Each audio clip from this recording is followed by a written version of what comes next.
to all the visiting chapters, esteemed guests, organizers, hospitality team, a pleasant evening. I'm extremely grateful for the opportunity to be before you tonight in this wonderful occasion, the 20th year. Come on, somebody give it up for the 20th year. Can you imagine that this started when I was like 12 years old? And I'm here tonight given this opportunity to share just how important this foundation has been for me. Now, furthermore, I must admit that you're all looking wonderful from where I'm standing. But not only are you looking wonderful tonight, but the fact that you're here shows that you are making a contribution to the vision of this wonderful movement. I call it a movement because it's changing life. And the old philosophy is to educate one student at a time.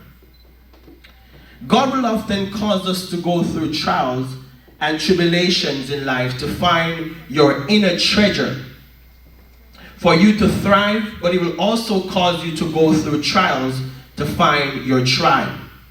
By this I mean people who will see the possibility in your pain and support you through your struggles. People who will see your greatness and push you into success.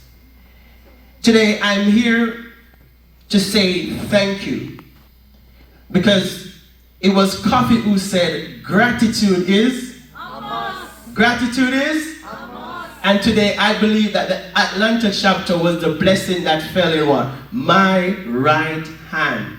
And so I'm just here to say thank you. Everybody help me to say thank you. Thank you. Now I want to say thank you for the help you have given me to find the treasure in my trials. Thank you for the support you have given me to find my worth when life was working against me. Thank you for the investment you have made in someone like me that many saw as insignificant. Thank you for giving me safety and security when I was living in uncertainty. Thank you for making yourself a light for students who are living in financial darkness. Thank you for giving children seeds for success that they can overcome the struggles and access their inner greatness. Thank you for being a vehicle of hope for people who want to make a difference in their life.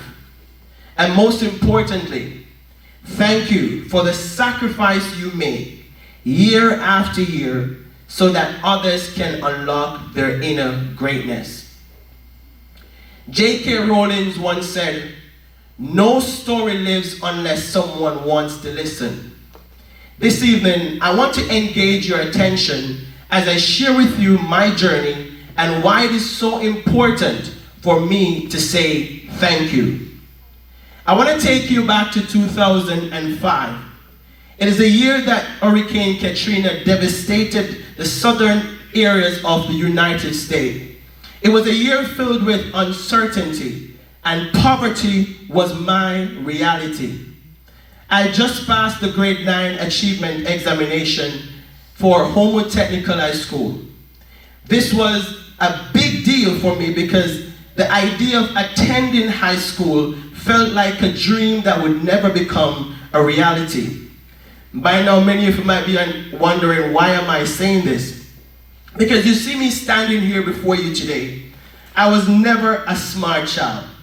Growing up, I was seen as the numbskull, the one that didn't have the ability to read, the one that couldn't retain information.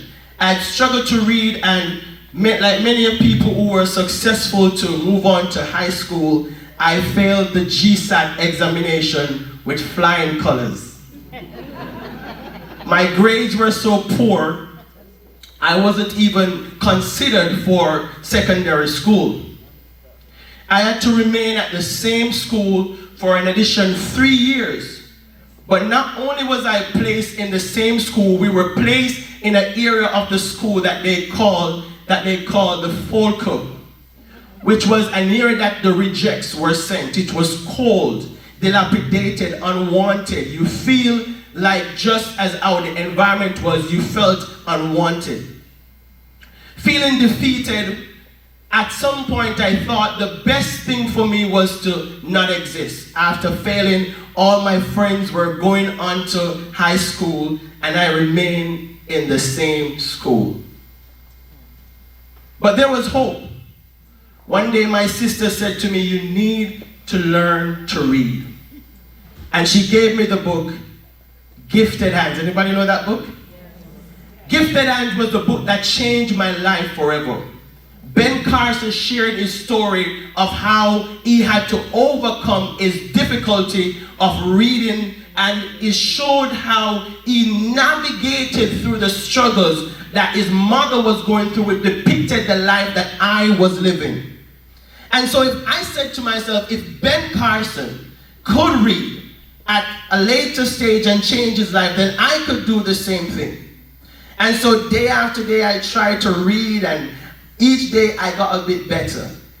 And surprisingly, when I started reading, one of the first words that I thought was a big word was together. And how I break this word down was to get her. And I was like, Mom, I got this word. But that was a big word for me. And I was about 12 years old at this time. But I eventually decided